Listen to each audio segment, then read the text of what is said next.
रहमान रहीम अस्सलाम वालेकुम।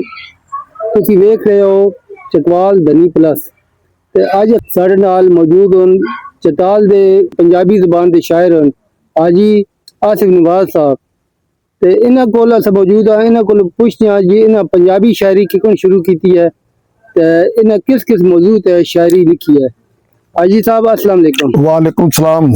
हाजी साहब तुसा बाहर भी रहे हो अगे पिछे बड़े काम किए ਤੁਹਾਨੂੰ पंजाबी शायरी ਦਾ ਕਿਉਂ ਸ਼ੁਰੂ ਹੋਇਆ ਤੇ ਤੁਸੀਂ ਕਿਉਂ ਸ਼ੁਰੂ ਕੀਤੀ है। बिस्मिल्लाहिर्रहमानिर्रहीम। ये असल चो स्कूल टाइम तो जड़ा ये शौक जड़ा हो गया सी तकरीबन 9वीं क्लास पढ़ते सा तो उस वक्त जड़ा ना ये शौक पैदा होया। उस टाइम की शायरी कर रहे पे और हर मौजू ते तकरीबन शायरी की है। अच्छा माँ बाप की शान में जरा लिखे, माँ की शान में लद लिखे, बाप की शान में लद लिखे, मोबाइल ते लिखे और तकरीबन हर किरदार ते और खास तौर पर जो साढ़े अपने सियासी लीडर हैं अच्छा तकरीबन हर सियासी लीडर की शान में जरा शेर लिखे हुए हैं और अपने पाकिस्तान ने मौजू ते लिखे हुए सियासी जो लोग ने किरदार ते लिखे हुए सारा कुछ लिखे हुआ है। और भी जिस मौजू ते चाहिए कोई मतलब ऐसी प्रॉब्लम नहीं होती। अल्हम्दुलिल्लाह बहुत अच्छे तरीके से शायरी कर लेती है। तुसा बाहर भी रहे हो अगे पीछे काम शाम भी करते रहे हो तो आपने थोड़ी कैरियर के बारे में दसो की करते रहे हो तो की काम किए थोड़ी जी उसके बारे में दसो फिर। जी अल्हम्दुलिल्लाह मैं 1976 मैट्रिक का इम्तिहान दिता सी तो उस तो बाद जरा थोड़ा जिहा पढ़िया कुछ 2-4 साल तक 77-78 जरा मैं कुवैत चला गया सा। अच्छा कुवैत पहले तो मजदूरी दी टाइम निसाब है मजदूरी दी गए लेकिन 2 साल के बाद ड्राइविंग लाइसेंस बन गया फिर ड्राइवर हो गए फिर इस तरह थोड़ी तालीम भी आई उसकी वजह तो foreman supervisor as a supervisor जरा काम करते रहे और अल्हम्दुलिल्लाह बहुत अच्छा टाइम पास होया। तकरीबन 40-42 साल जो कुवैत गुजारे हैं और अल्लाह का शुक्र है बहुत अच्छा मतलब है कि टाइम पास होया और बहुत अच्छे तरीके जो रोजगार लगा रहा अपने रोजगार कमा रहे तो हम घर आ गए अपना मतलब है घर आके खेती बाड़ी है टरबैन है अपना सारा कुछ काम कर रहे हैं। अल्लाह का शुक्र है उस ज़्यादा बड़ा करम है।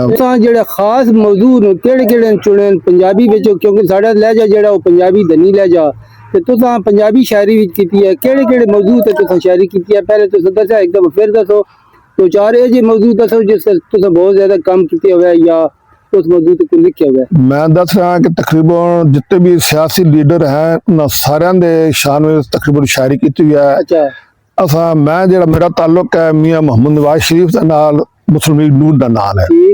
मियां साहब की शान में बहुत अच्छे शेर लिखे हुए नो और मतलब है इस तरह वैसे भी जितने भी लीडर साढ़े सियासी हैं सारे की शान में लिखे हैं माँ की शान में लिखे हैं बाप की शान में बहुत कम लोगों ने शायरी की है लेकिन मैंने बहुत अच्छे तरीके नाल शायरी की है।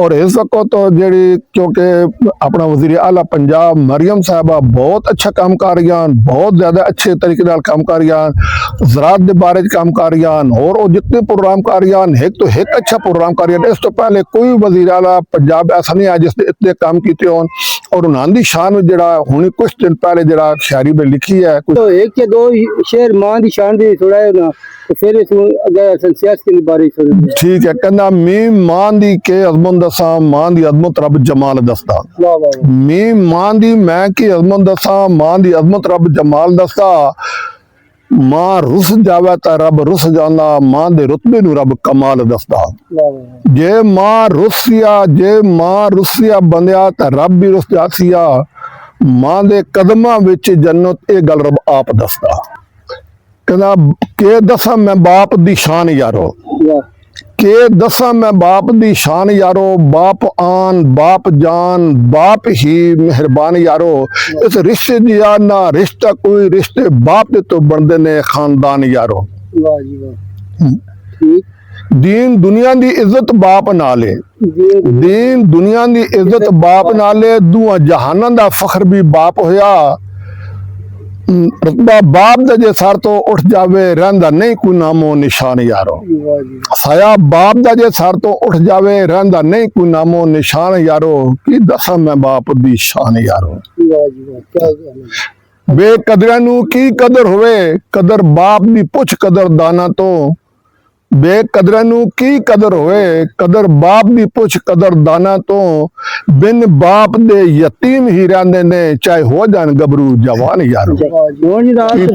साड़ी आपकी जे फील्ड बाहर आस मुनीर इन्हां दे बारे च कोई कल शेर जी हां हुणी कल परसों 2 शेर लिखे नो। अच्छा उन्हां दी मैं मतलब है कि कारकर्दी देखते अपने वज़ीर आज़म पाकिस्तान जो नांदा और general field marshal Asim Munir साहब दे इन्हां दे तकरीबन 2 शेर और मैं उन्हां नूं सुना देने आ।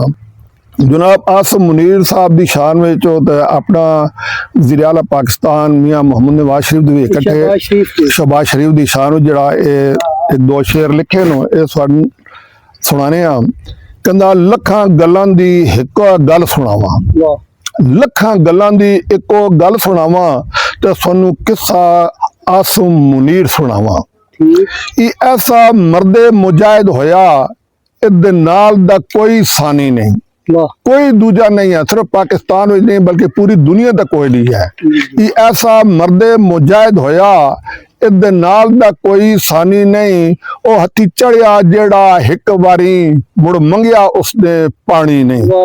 ये अपनी मां दा जाया है, ये अपनी मां दा जाया है, इस मुल्क दा ए सरमाया है और मैं कुर्बान जावा वज़ीर आज़म तो जिसने फील्ड मार्शल ए बनाया है।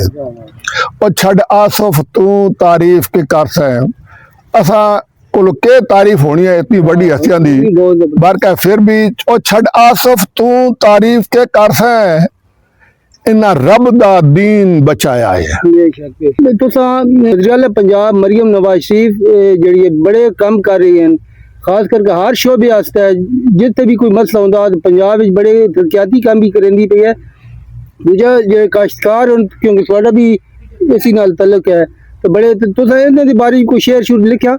जी हाँ, मैंने इन्हां दे बारे बहुत अच्छे शेर लिखे नो और इन्हां दी मतलब है कि तारीफ ही लिखे क्योंकि मैं खुद काश्तकार हाँ और इन्हां साडे वास्ते बहुत कुछ कीता है और इन्हां दी इस करके तो खुश हो के ते इन्हां दी तारीफ विच इन्हां दी शान विच कुछ शेर लिखे नो वो सुनाने आ। कहंदा मैं मरियम दी के तारीफ दसा, मैं मरियम दी के तारीफ दसा, मरियम बेटी शेरे पंजाब दी है, इहदे नाल दा ना कोई जवान वेख्या, इतनी बहादुर बेटी जनाब दी है। इसकी मेहनत नूं कोई नहीं पहुंच सकिया, इतनी मेहनत तो मुशक्कत आप दी है और जिसकी दुश्मन भी करन तारीफ सारे, ऐसी शफकत तो मुहब्बत आप दिए।